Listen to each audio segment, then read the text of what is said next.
Do you yearn for travel that involves outdoor adventure and learning? I do. I also have a passion for all things farming and agriculture. I've traveled to exotic jungles to learn about growing chocolate.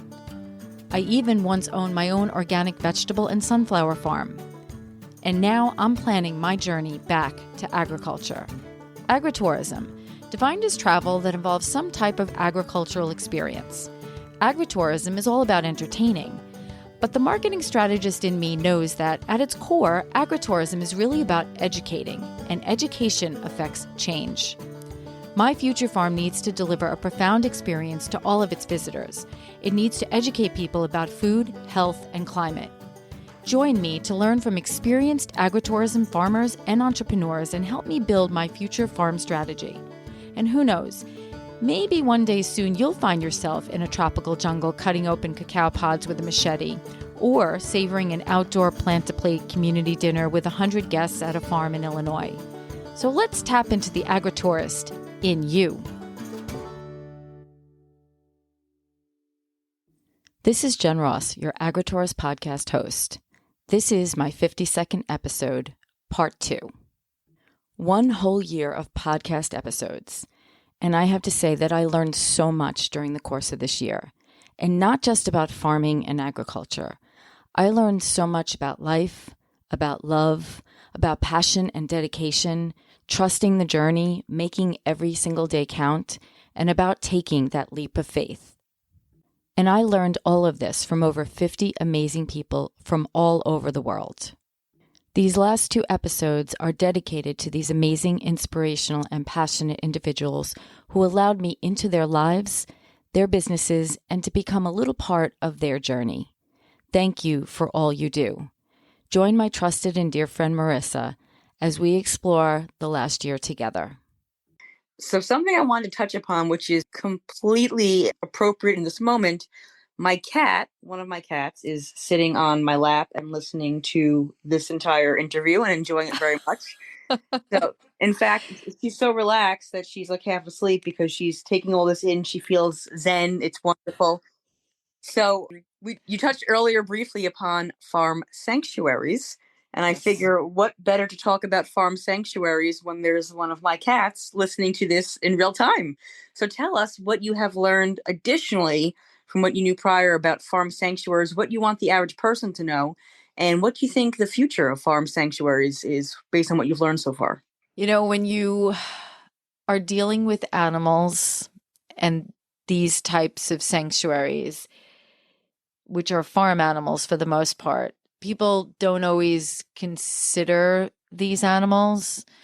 And then when you're dealing with animals on a farm, there's a different level of commitment than a plant. And I'm not saying that, you know, these plants need a lot of tender loving care and watering and nutrition, but there's obviously a different dependency when there are animals on a farm. So when people get into, you know, a lot of people say, I'd love to have a sanctuary, but you really have to look at the realistic side of that.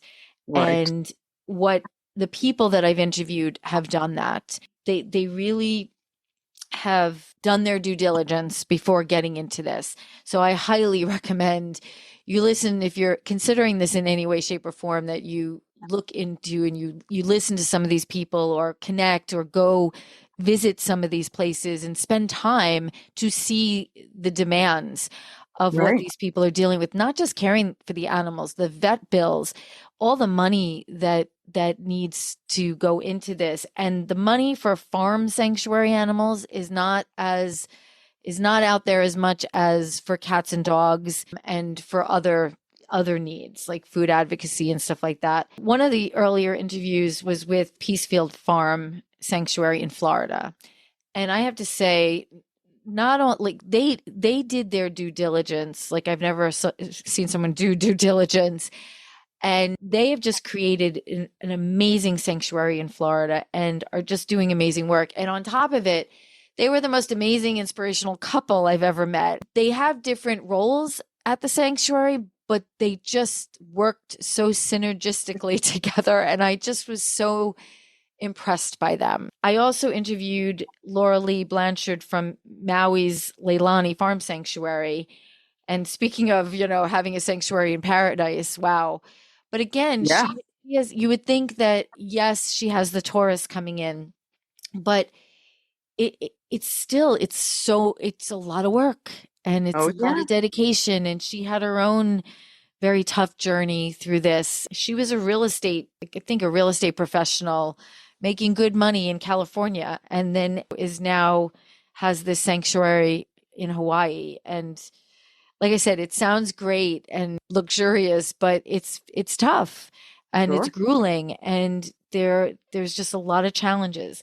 And then I have to mention Dory. Dory, she still has, I think it's been over almost 40 years, a cat and dog rescue on Long Island, and very successful one, and has endured so many different things, because that's not an easy business to be in, and journey, and Yeah. the heartache around that. And now she has purchased a property. Actually, it was right around COVID, in the Berkshires in Peru, Berkshire Farm Sanctuary, and and has this amazing farmhouse. And basically, right now she has sheep, goats, and pigs, and she will be bringing in horses soon. But she's been very methodical and careful about making sure that whatever she brings in, she can afford, and she can afford to care for optimally, and that she has secure and safe barns for these animals, because you have to secure them from whatever other wildlife is in the area. There's so many things that, fencing is so important, tough Absolutely. fencing, because 500-pound pigs break down fences. So again, all of these people were very intentional about going into this. And don't get me wrong, they took a lot of leaps of faith, because that's what life's about and that's what business is about.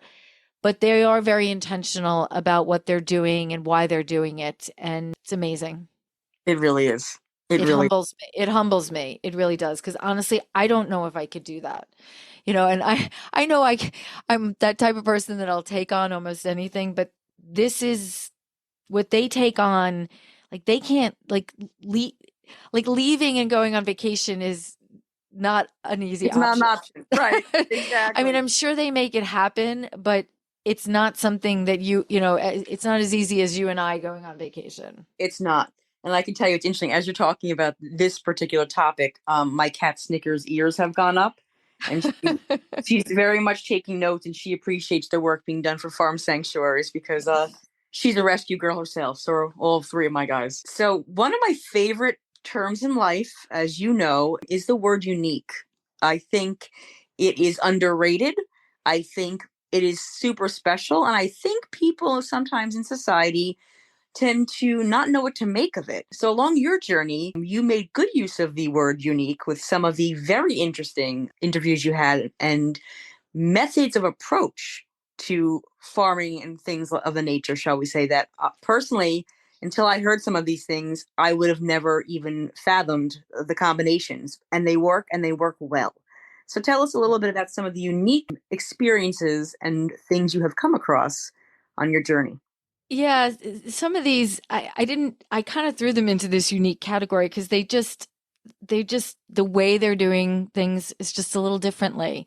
The first one that comes to mind is the Blueberry Treehouse Cafe, Jill and Rico. Again, one of those couples that I just loved their banter, their synergistic way. They entertained me. I was laughing the entire interview. They basically took an organic blueberry farm and have turned it into an amazing destination. He was a builder. He did tree houses. They have this blueberry treehouse cafe that is like this outdoor treehouse bar, basically. And Love then it. they have this concert venue now, and they've turned this property into a complete destination. And I had I was able to visit when I went to visit Anna and Geneseo at the beginning of this school year. I met her there, and it was great. They just have built, it's just amazing. And I believe they were on the verge of opening up their like Airbnb tree houses. So I think you can stay Oh, there. I'm not sure if they're open officially, but you can definitely check that out. Jay and Susan Meredith from Blackwater Paddle and Pedal Adventures, what's interesting, this is not a traditional farm. It was farmland, but it has significant history. It's all about the Underground Railroad, and Harriet Tubman actually, was at their venue. And so when you go on a kayaking or biking adventure with them, you learn all about the history of the area. I am a history buff, and I know you are too. And, Oh, yes. learning about local history and all these things that we've read about, and being in places where it actually happened. So when you go, if you want to go on a kayaking adventure or a biking adventure, and this one just took it to the next level with all the history. And like I said, all the land there was farmland, and it has significant American history there. So I also interviewed Susan Tawney from Tawney Farm in West Virginia. I was very into whitewater rafting early on in my life, and did some the Gauley River and New River are two of the best rivers on the East Coast to whitewater raft. They're tough rivers. And she happens to have her farm, and it's a sheep farm and a camping ground right next to the Gauley River.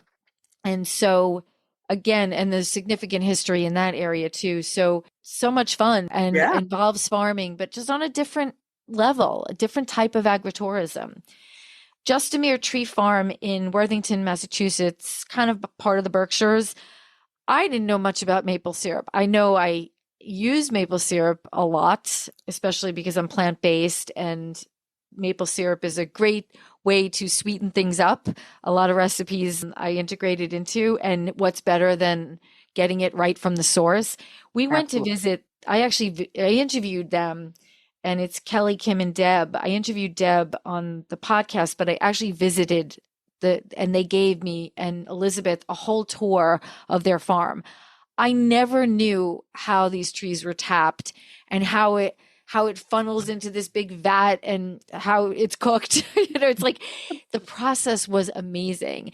And then they brought us into their like commercial kitchen, and we got to taste not only the syrup, but all these treats they create. It was one of the best tours. So speaking of a farm tour, definitely visiting a maple syrup farm and learning the process is really cool. And then another one of my favorites, I think everyone is my favorite, Linda Shanahan from Blue Stem Botanicals. She's a nurse and she's an herbalist, and she studied herbalism like on the West Coast with some amazing herbalists, and she studied it over a good period of time. So she's combining Eastern and Western medicine, and she has this herb farm with her husband. They've based on what's going on in the world, they've transitioned their farm, and they really learned, they've just pivoted constantly. And one of the things I just want to point out they're doing is they do these mocktail and cocktail kits now. And again, it came out of the I think at the COVID time, and working with bartenders and people needing something at home, Right. these kits. And now they're so popular. I bought some during the holidays for some people. But again, it's all this innovation, this creativeness with some of these farmers is pretty amazing. It really is. And who doesn't love a good mocktail or cocktail kit? So all about that. Sticking with the theme of unique, you've also uncovered in your journey some unique ways to support agritourism and, in turn, farming. What are some that you did not know of prior that you have learned through your journey that people should know about?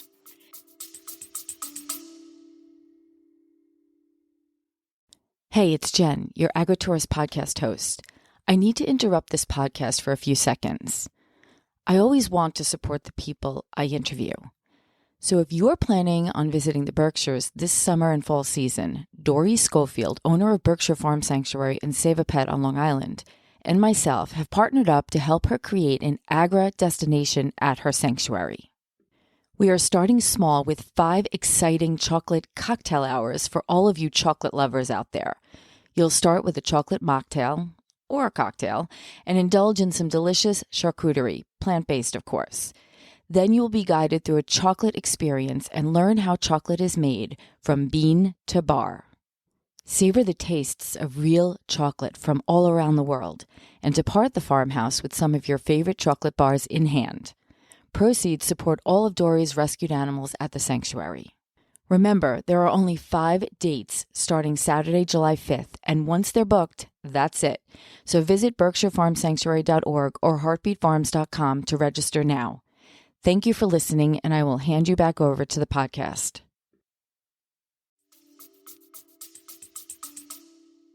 Well, one thing is in the Berkshires, they have Berkshires. And so basically you can buy a local currency when you go there and use that currency in certain locations. There's a ton of locations that have, are signed up to take that currency. What a way to invest in a community. And it was so unique. And there's a whole story behind it and how it developed and how it's managed. And I just think it's definitely worth a listen. And it's such a unique, it just was so unique. And I figured the Berkshires would have something like that because they are a very unique place. I interviewed Charlie Cummings from Walden Mutual Bank. Basically, if you want to bank and ensure that your money is being invested in farming, the environment, anything agricultural, switch your funds to Walden Mutual Bank. They're a completely online bank, but they have business accounts, personal accounts. It's definitely worth looking into. Charlie is a farmer himself. He has a very diverse background, and now he's the president of a bank, the CEO of a bank. If you really want to put your money into something good, right, then definitely look into this because this is very innovative and it launched a few years ago. And I definitely think it's worth looking into, even if you just set up one account there and, you keep some money in it, you're then investing directly in our environment in farming. And one other organization that, again, wow, Berkshire Ag Ventures, Berkshire Agriculture Ventures. I interviewed Rebecca and Ben. Rebecca is the executive director. They basically are helping farmers on a whole different level, specifically not just in the Berkshires, but in the all the surrounding counties. That they cover a big area. But one of the quick things I'll just bring up that they do is many farmers and other organizations get grants, but they get reimbursable grants. So basically they have to spend the money and then they show the receipts, they get reimbursed.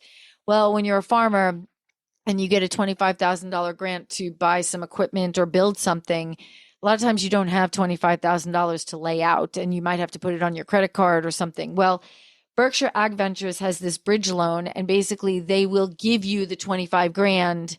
So you're using their money and then when you get reimbursed, Berkshire Ag Ventures gets the reimbursement. So the farmer never has to lay out the money.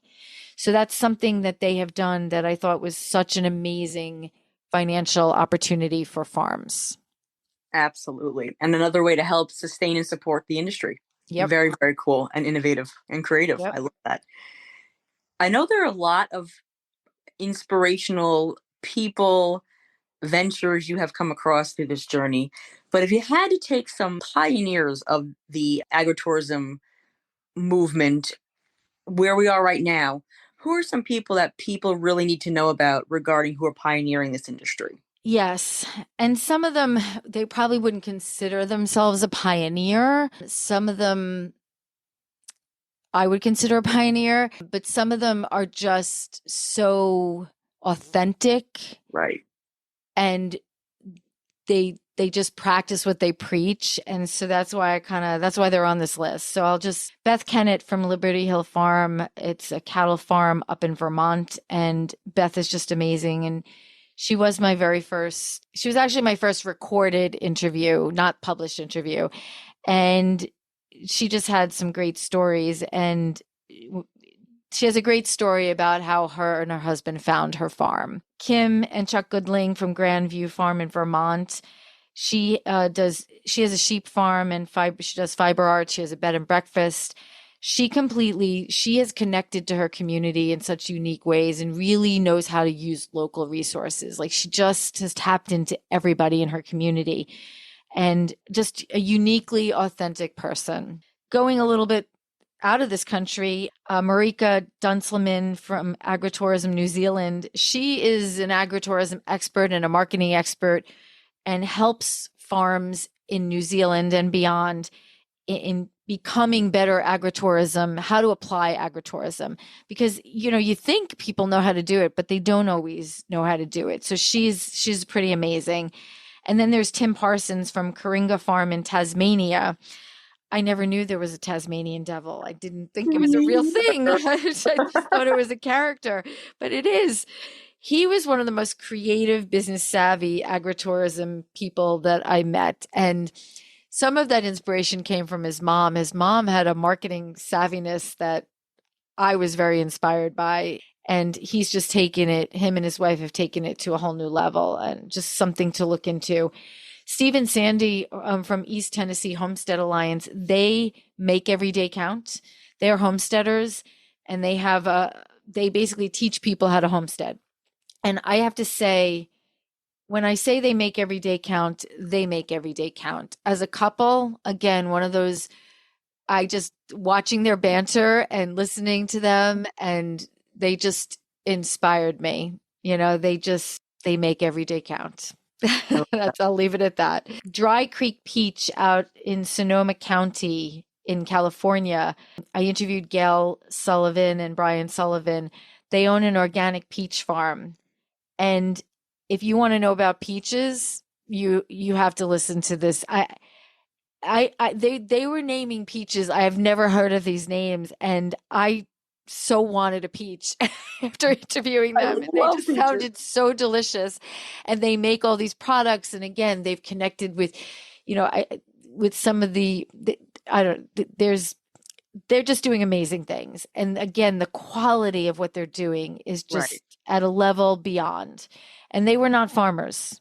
They bought this farm and learned farming. So they did it differently. Richard Andres from Tantray Farm in Michigan. I hope he publishes his book soon. I don't even know if he's doing a book, but I told him he needs to publish a book. He's a farmer, but he's more a philosopher than he's a farmer. He just amazing. What he's built over time is just, again, the quality and the care for what he does and what he grows and what he says are amazing. There's this boutique winery that is focused on horses in Maryland called Broken Spoke. Maggie and Thea, I interviewed. Maggie's the daughter, and all their wines are named after past animals from their animals. Aww. And again, you take a winery and you don't really think about the intricacy and that it takes to, number one, make the wine, grow the grapes, make the wine, and then sell the wine, and then deal with the people coming to the vineyards. So there's all these aspects of business that need to be addressed. And then finally, Meg from Fulwell Farm in Adams, Massachusetts, the Berkshires again, she is all about food advocacy, and she has an amazing CSA, and CSAs are not easy. She also does flowers, and she never knew anything about flowers before going into it. And she has some good stories about flowers, and she is part of Heart and Soil Collective, which I mentioned at the beginning, which she is one of the farms that's part of Kristen's collective. So great stuff. Again, all these people doing amazing things. They really are. Speaking of amazing things, let's talk about perspective. Let's talk about freedom and opportunity I feel like a lot of this journey has been about perspective. I feel like you've helped put things into perspective for the average person that they would have not ever thought about, which is so important. So talk about a little bit about what you've learned about freedom and opportunity from your journey and some examples of what tapped you into that.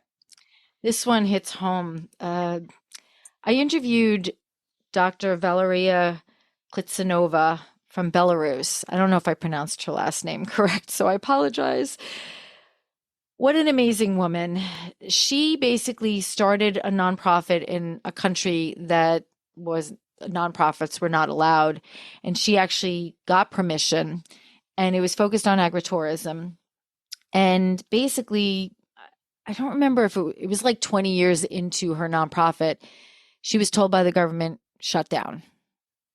They didn't want any more nonprofits, and she had to shut down her business completely. And boy, did that hit home, because as an American, We have so many freedoms, especially in business. And Right. obviously, there might be reasons you have to shut down a business, but to be told by your government that all of a sudden one day just shut down and you have to do it because if you don't do it, you might go to jail. And she had to do that. And so it just really made me think about what it means to be an American and the freedoms we have and the opportunities we have. And we wouldn't even think twice, like like the thought of someone telling you you have to shut this down or else.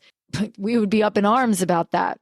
But it Right. just really makes you realize that it's not like that everywhere. And we forget about that.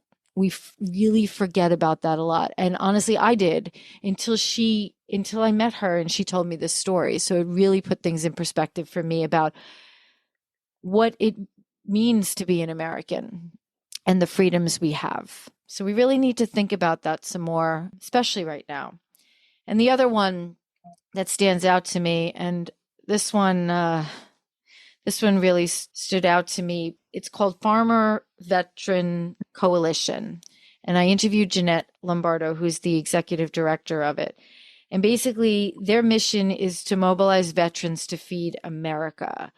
So we have American veterans who we're giving the tools and all the tools that they need to basically become farmers to help feed Americans, to grow food on American soil and feed Americans.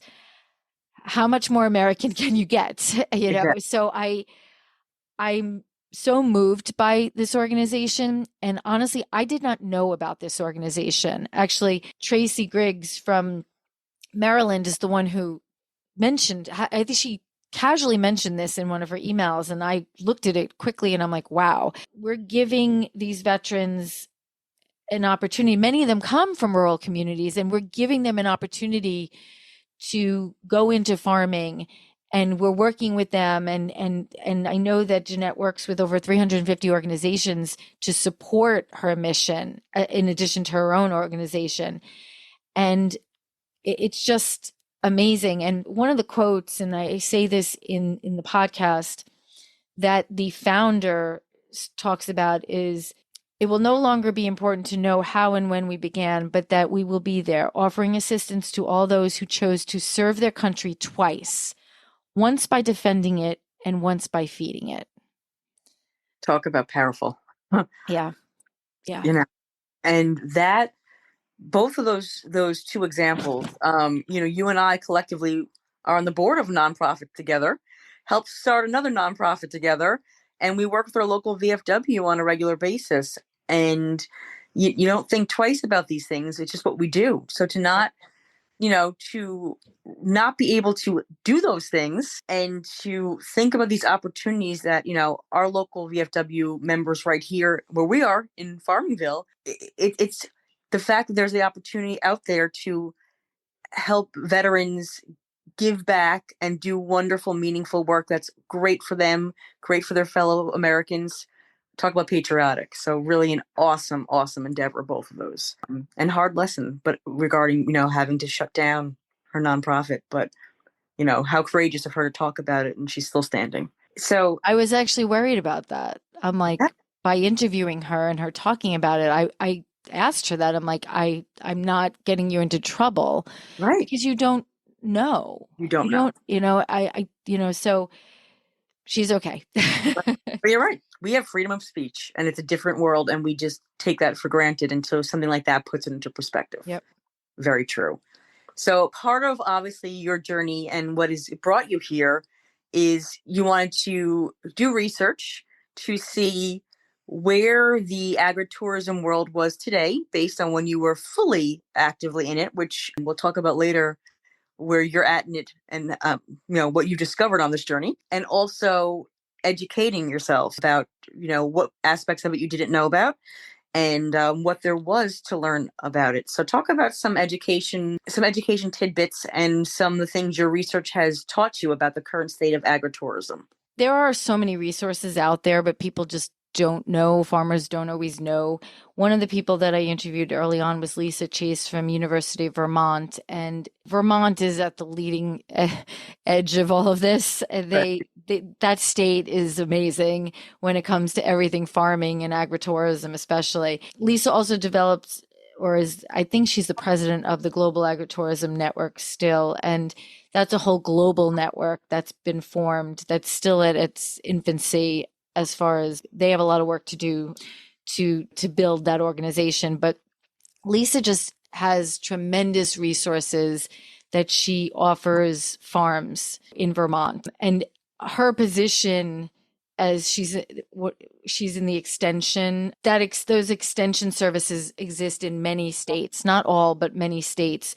So definitely it's something to access if you are a farmer, and they have all sorts of resources at your disposal. And another person I interviewed was the California's agritourism coordinator, Rachel Callahan, who, again, she's kind of part of UC Davis's extension, and she's a tremendous resource to farmers. I actually connected her to the two women I interviewed in California because they each didn't know they existed. You need that network because you never know when you need to tap into grants or whatever resource. And then I'll just also say that there are organizations that help with that as well. NAFTMA, which stands for North American Farmers Direct Marketing Association. I interviewed Susie Spar, who's the executive director. They have tons of programs and conferences and on all different topics, related to agritourism and agriculture. And what a great resource for people. And then specifically in the Berkshires, once again, I think you see a theme there. And honestly, it's because they are so focused on farming and agriculture that I'm attracted to the energy there and the innovativeness there. Margaret Moulton runs Berkshire Grown, and they are raising the profile of local food and farms tremendously. Again, the programs that she's doing are they're amazing. And not only is she just helping for-profit farms, she has programs that are helping with food advocacy and food access that go way beyond the traditional locally grown organizations. And so, again, what a great resource. We had a great interview. She talks about a lot of the programs she did. So we were speaking earlier about woofing, which I never heard about until you informed me and educated me. Just the word itself is fun, and it's very memorable and sticks in your mind. And I know you gave a little bit of a snippet earlier of what it is, but talk a little bit further about what it actually is, what the experience entails, and how it helps you get the farming experience. All right, I'm going to have to Google the actual acronym because now I'm forgetting. It's Worldwide Organization, something with organic farm at the end. So basically what it is, almost anywhere in the world, you can basically find a farm, and the farms are signed up, obviously, and you can go work at an organic farm, and you get free room and board and food, basically, for working. And to me, it's not just working, you're learning. So what a great opportunity. If you want to have a flower farm one day, then go find a flower farm to woof at. When I was in Grenada, there were people woofing at the cacao farm. And I think it is it's such an amazing opportunity for people at low or no cost. You just have to get yourself there, and any of your extracurriculars you have to take care of. But what a way to have an experience, to get an education at very little cost. What happened is I interviewed Jenna Pollard, who works in the U.S. woofing office. And then at the end, I was saying, a younger demographic definitely takes advantage of this because they're not working yet. They don't have kids and stuff like that. But then I said to her, boy, sometimes an older demographic that's, approaching a transitioning career or retirement may be really interested in this. And she's like, well, you need to meet Patty Baker, who just wrote a book, Round America with a Duck. And so I read Patty's book and I interviewed her. And at the age of 60, she woofed across America and back. And then she ended up woofing in Ireland. And Patty's whole thing is about trusting the journey. And believe me, Patty trusted the journey. And her journey across America was actually very challenging. And for reasons that you wouldn't think. It had a lot to do with transportation in America and the challenges around that. So it's something definitely to, when you listen to the podcast, it's something that I learned and I didn't realize, like I didn't intuitively think that traveling across America by rail and bus would be so challenging, but it is very challenging. There's not a lot of access to buses and railways across America. So a lot of times she would get out and she had a bike, a foldable bike, and she would be biking 30 miles to the farm. And some of these, when you, where the buses drop you off or the trains go, they're not very safe areas. So it's just something that in America, you wouldn't think about. Whereas when she went to Ireland, she didn't have those issues. So just interesting. And it highlights that, you hear things that we have some transportation issues if you don't drive in America, and you don't think about it because if you do drive, it doesn't affect you. But hearing things like that, it really highlights the kind of undercurrent that is the theme that you've heard that you don't pay attention to unless you have to. Yep. And this really makes you pay attention to it, for sure. So one thing that we're famous for in Farmingville back in the day was our busing family fruit farms, specifically bringing it back to your peach theme, white peaches. Yes.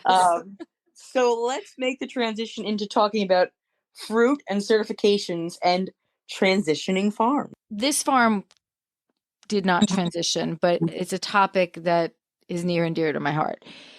So this farm, Scott Farm in Vermont, they're an eco-certified heirloom apple oasis. And I love that description. That sounds amazing. It's so welcoming. Because based on when you listen to their farm story, they are an oasis. And I interviewed Simon and Erin, and their farm is historic. It has a lot of history to it, and it's an apple orchard. And they taught me a lot. I never understood what an eco certified farm meant in regard to apples. And, it has a lot to do, because I always look for organic certifications, but that doesn't exist for apples in the Northeast. So they taught me a lot about these certifications, which again, the public doesn't understand. I don't understand it. And I was in the farming industry. So it's really important. They really educated me about these types of certifications and why they exist and why they're so important. And I am a big believer in, you don't have to be organically certified because that's a whole different level of paperwork and money to do that. And a lot of farms don't have that. They don't have the bandwidth to do what's required. But what I do believe in is sustainable practices as much as you can. And there are so many ways farms can transition, conventional farms can transition. And I think it's really important that even if farms don't want to do it, try to test it out. There are organizations and grants out there to help you with these transitions. There are loans out there. There are resources. And like I said, organizations that can help you do a test. So you can test, a sustainable plot of land with a certain fruit or vegetable versus a conventional and see how they produce.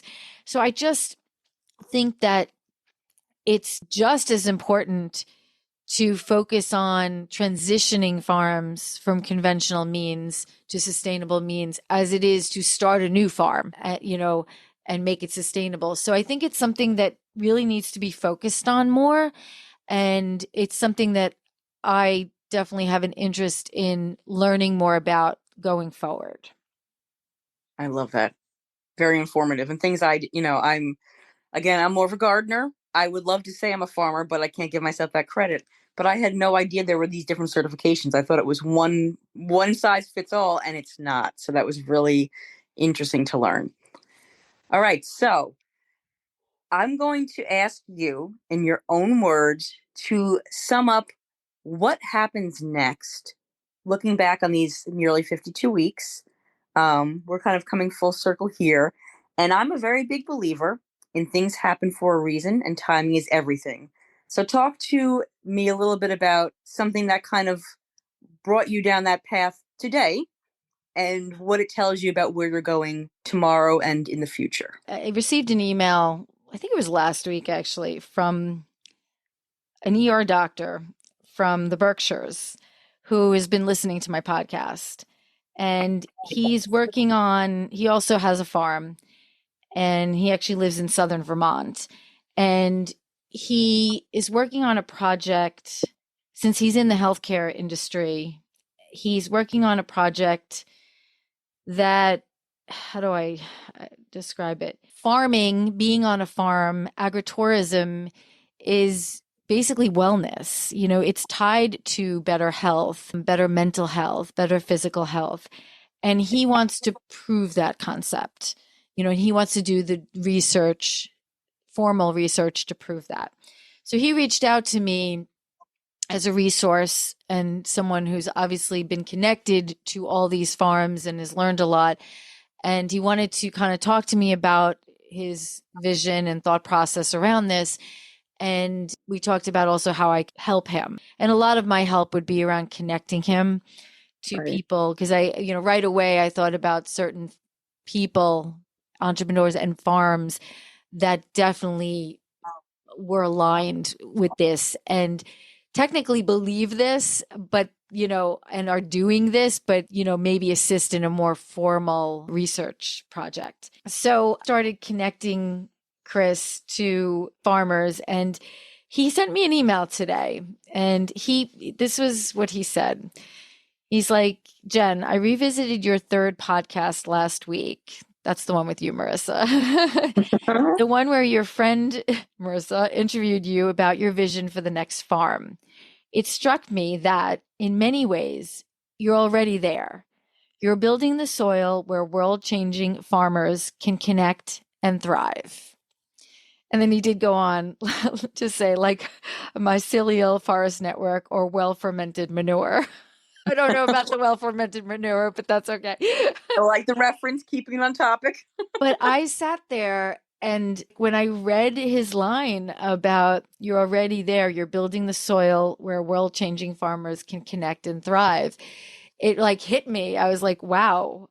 I'm like, wow. That was a beautiful message that came across at a unique time as I come full circle after a year of interviewing and learning and being inspired. What is next? And I am working with Dory at Berkshire Farm Sanctuary. I might be working with another farm in Massachusetts and kind of doing an assessment of their farm from a retail and agritourism perspective, and involved in some other projects. I've kind of realized that it may not be right away my hands in the soil, although, I'll keep them in the soil, at least in a garden, if not a farm or a volunteer at a farm. But it's still, how can I use my skills, my unique skills, and everything that I've learned over the last many, many years of working and connecting to help with some of the things that I've talked about here. Some of the questions I'm asking myself right now, and I want to continue asking in the podcast as I move forward. How are farms, entrepreneurs, food businesses reacting, adjusting, pivoting, surviving, and thriving, especially during these changing times? There's a lot of grants that have been taken away, but we have to pivot because despite the political world, those grants could be taken away for many reasons. So we can't depend on them. We have to have a good diversified source of income streams, even as a farmer. What can I do or create to support food advocacy farms and to help increase food security? I kind of feel like I need to take some action here, and I don't know exactly what it is, but I want to figure out how I can uniquely help.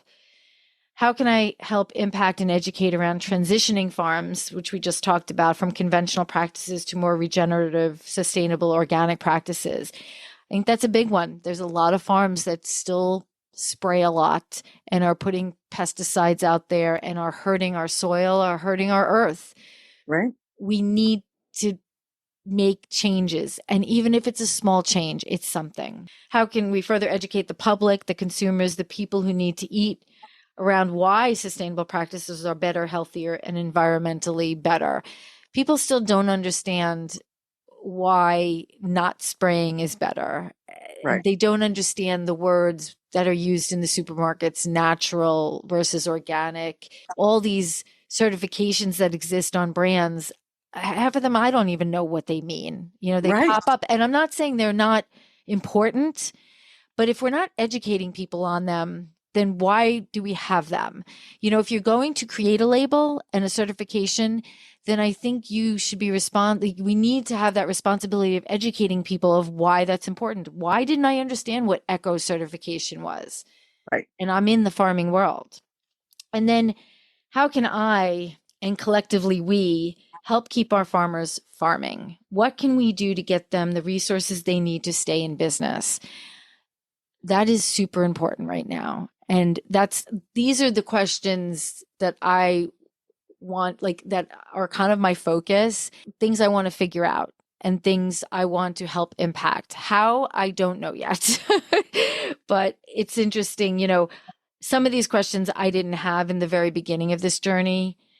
And some of them have really, they've come up to the top. And these are some of the things that I definitely want to tackle in the coming year. And I'll leave you with this. The email you received today sums it up perfectly. You are on a journey. You actually have already, without even realizing it, because the end user has seen this, your purpose and your position in this world has been reestablished, and you will continue to branch out and learn as you go along. And I think it's a vital role that you are serving that really wasn't filled before you started this journey. By looking to get your journey back into agritourism, you filled a spot that was so vital in that community that you didn't even know needed filling. And I think Chris summed that up very nicely. And I'm excited to watch the next steps of your journey. Thank you. And thank you for taking the time to do this with me again. Happy to be a part of it. Oh, and just for everyone's purpose, what's your favorite vegetable, Marisa, or fruit? This is where it gets complicated because in theory, it's a fruit. I'm a tomato girl. I know that it's technically a fruit based on the classification of the seeds. So I'm going to say tomato. And I always find myself defending tomatoes, by the way. I'll leave you with that because you either love them or you are horrified by them. And I have memories of being a young kid and my dad sending me down the block to go to our local farm stand, Kybel Farm, and get tomatoes to come back. Everything, like I said, I'm no farmer, but I'm a gardener, and everything I garden, I spray nothing. Everything's completely organic, and my go-to are always a bunch of varieties of tomatoes. So I love a lot of things, but I'm a tomato girl through and through. Excellent. I love it. All right. Well, thank you so much. And this was fun. I really enjoyed it. All right. On to the next interview, maybe a year from now. Keep me posted, girl. I'll be there whenever you want. All right. Have a good night, hon. Take care. My dear, I'll talk to you soon. I hope our Agri-Tourist podcast prompts you to think more about where your food comes from, whether it be your vegetables, fruits, meats, and even those sweet treats. Don't forget to subscribe and share this podcast with someone you think may truly benefit from or be inspired by it. Visit us at agri-tourist.com. Until next time.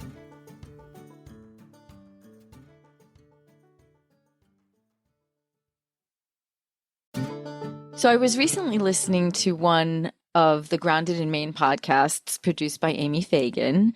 The podcast is an open conversation about being mindful about how we show up in the world.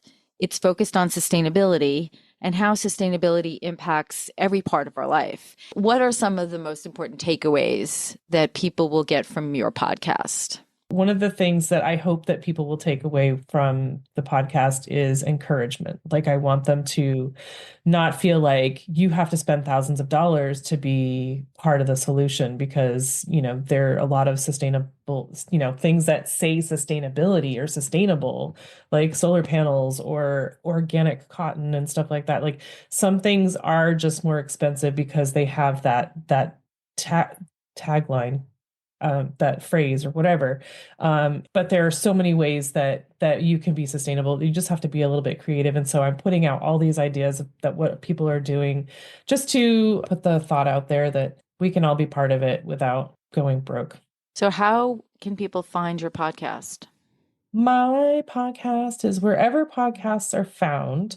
It is just called Grounded in Maine. I also have my Instagram is where I am most active, and the Instagram handle is Grounded in Maine Podcasts.